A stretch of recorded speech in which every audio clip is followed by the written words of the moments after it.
பரமவியின்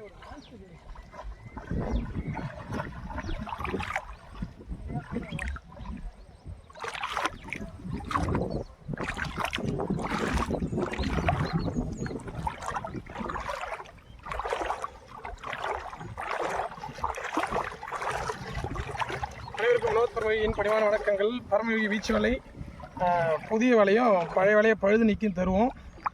என்ன அப்படின்னா, இந்த வலை வந்து உங்களுக்கு பார்த்துருப்பீங்களான்னு தெரியல. இங்கே பாருங்கள், சுண்டி வரல தான் வந்து நுழையுமே இந்த வலையில். இது வந்து பின்னுறதுக்குமே ரொம்ப கஷ்டமாக இருக்கும், சிரமமாக இருக்கும். இது வந்து எறா பிடிக்கிறதுக்கு பயன்படுத்துவாங்க. அதே மாதிரி இந்த விரால் மீன்களுக்கு குள்ளக்கண்டைன்னு சொல்லக்கூடிய மீன்களை கவுத்து போட்டு பிடிக்கிறதுக்கு பயன்படுத்துவாங்க. பாருங்கள், இந்த வலையை பாருங்கள். இந்த மீன் என்ன சின்னதாக இருக்குது அப்படிலாம் சொல்லாதீங்க. இது இதோட சைஸ் இது தான். இதுக்கப்புறம் இது வளராது, இதை வளர்ச்சி அடையாது. இதை உணவாக உட்கொள்வாங்க. இப்போ வர மீன்கள் வந்து இதை அதிகம் விரும்ப மாட்டாங்க நிறைய பேர்.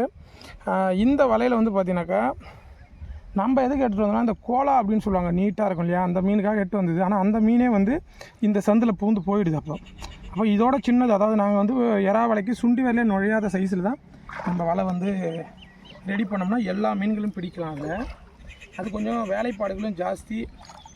அந்த வலை வந்து ரேட்டுமே வந்து கூடுதலாக இருக்கும். பாருங்களா, இந்த மீன் சைஸை பாருங்க. ஏன்னா ஒன்று சின்ன செத்தை விழுந்தால் கூட கஷ்டமாக இருக்கும். இதே வந்து நம்ம கடல் பகுதியில் போடுறதுக்கு ரொம்ப ஜாலியாக இருக்கும், ஈஸியாக இருக்கும் போடுறதுக்கு. ஆனால் இது வந்து கொஞ்சம் சிரமமாக இருக்கிற மாதிரி இருக்கும். ஏன்னா நிறைய ஊசி தும்பு வந்து அதிகமாக இருக்கும். ஏன்னா இந்த மரங்கள்லாம் ஒட்டி இருக்கிறதுனால அந்த ஆற்று பகுதியில் நிறைய முழுங்கல் மரங்கள்லாம் இருக்கும். அந்த முழுங்களுடைய காம்புகள்லாம் விழும்பொழுது என்னன்னா ஒரு வலையில் வந்து பிடிக்க ஆரம்பிக்குது. பார்த்தா தெரியும் எனக்கு பாருங்க. இதுவே கடல் பகுதியாக இருந்ததுன்னா இந்த மாதிரி சத்தைகள்லாம் வர்றதுக்கு வாய்ப்பு இருக்காது.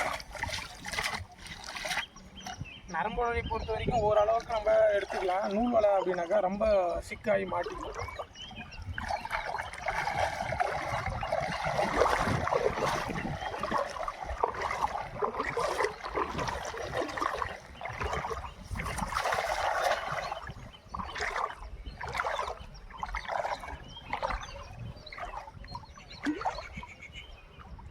இந்த வலையில் வந்து இந்த சுண்டி வரலோட சைஸ் சின்ன சைஸ் போட்டோம் அப்படின்னா இந்த அசரப்பொடி அப்படிலாம் சின்ன சின்ன பொடி மீன்கள் சொல்லுவாங்க. அதை வந்து ஒரு கூறு வந்து 50 ரூபா 100 ரூபா அப்படின்னு விற்பாங்க. அவங்களுக்கு வந்து இது நல்லா பயன் தரக்கூடிய வலை தான். ஸோ அவங்க வந்து வாங்கி பயன்பெறலாம்.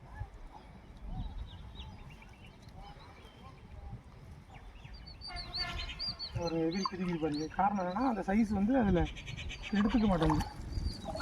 இப்போ இதில் என்ன சைஸ் மாட்டிருக்குன்னு பார்ப்போம்.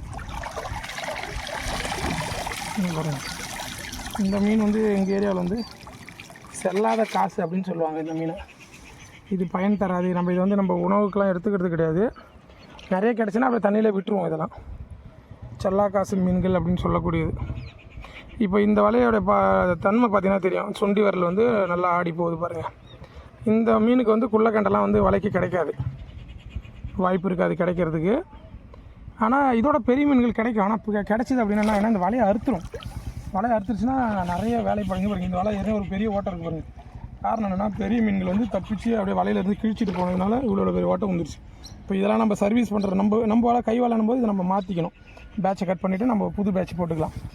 வேலைப்பாடு தான்.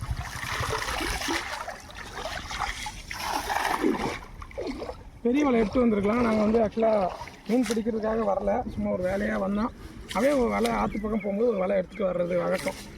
நிறைய பேர் சொன்னாங்க இங்கே இந்த மீன் இருக்குது அப்படின்ட்டு. சும்மா ஜாலியாக எப்படி இருக்குன்னு விசிட் பண்ணிட்டு போகலாம் அப்படின்ட்டு பாருங்கள். சின்ன அந்த முழுங்கில் இது மாட்டி எப்படி மாட்டுது பாருங்கள். ஆனால் என்ன ஒன்று, ஆற்று பக்கம் வந்தோம்னா கொஞ்சம் மனம் வந்து ரொம்ப அமைதி பெறும். நம்ம எவ்வளோ தான் வீட்டில் வலை போட்டுட்டு இருந்தாலோ இல்லை நம்ம யோகாவில் ப்ரொஃபஷனலாக இருந்தாலுமே நமக்கு பிடிச்ச வேலையை கொஞ்சம் அழகாக செய்தோம் அப்படின்னா நமக்கு வந்து சந்தோஷமாக இருக்குன்னு சொல்லுவோம் இல்லையா, மகிழ்ச்சியாக இருக்கணும் இல்லையா. ஸோ அது மாதிரி தான். ஸோ ஆற்றுக்கு வந்தால் தான் எனக்கு ஓரளவுக்கு மன நிறைவு கிடைக்கிற மாதிரி ஒரு ஃபீல் இருக்கும். அதனால் நான் ஆற்றுக்கு வந்துடுவோம் கிளம்பி. கூடவே என்னுடைய மாணவரை இட்டு வந்துட்டேன்.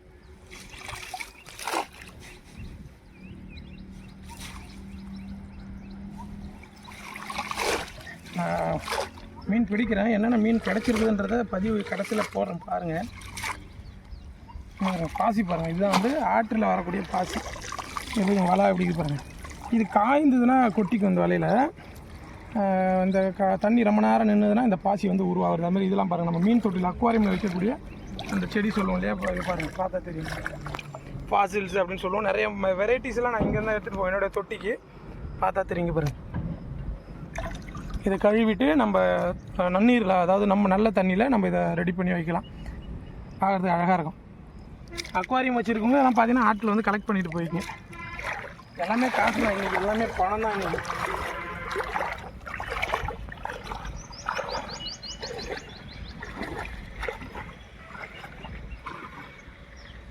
வெறும் வெள்ளம் வந்ததுனால ஒரு வயலே காலி பண்ணிட்டு கொல்லிலாம் சுத்தமாக அப்படியே எல்லாத்தையுமே எடுத்து.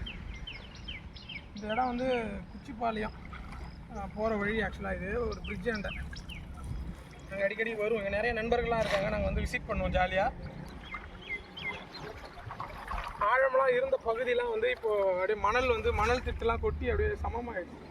மீன்கள்லாம் தங்குறதுக்கெலாம் இங்கே வாய்ப்பு இல்லை அதிகப்படியாக. பட் கொஞ்சம் இங்கே சுற்று வட்டார கிராமத்தில் இருக்கிறவங்களுக்கு இப்போ இந்த வருடத்துக்கான மீன்கள் கண்டிப்பாக இருக்கும், அவங்க பயன் தருவாங்க.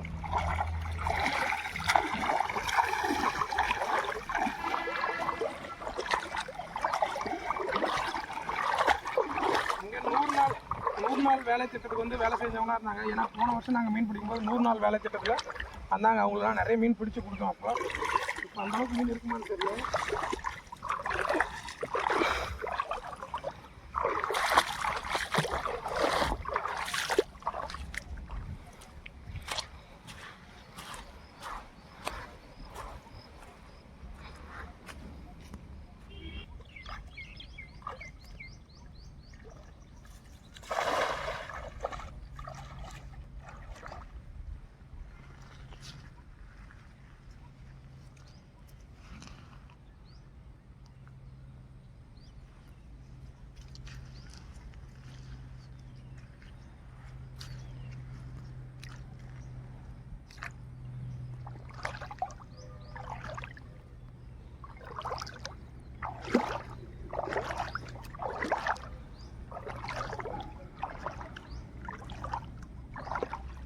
இங்கே வர்றதுக்கு காரணம் என்ன அப்படின்னா, இங்கே ஒரு மரத்தோட நிழல் இல்லையா, நிழல் வந்து வெய்ய ஜாஸ்தியாக இருக்க மீன்கள் வந்து இங்கே வந்து தங்கும். ஆக்சுவலாக அதனால தான் நம்ம இங்கே போட்டது வலையை.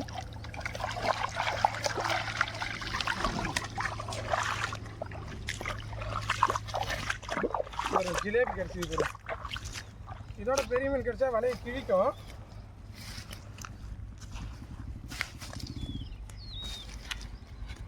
இங்கே பாருங்க, ஜிலேபி மீன் கிடைக்க பாருங்க.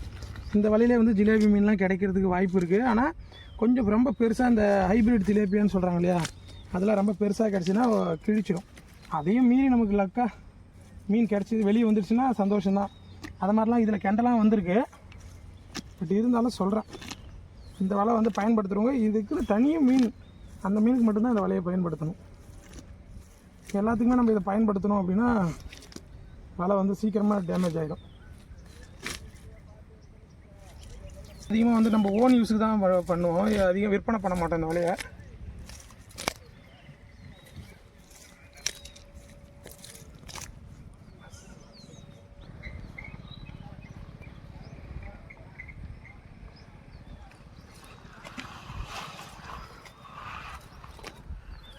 வாழ்க யோகம், யோகம் வெல்லட்டும்.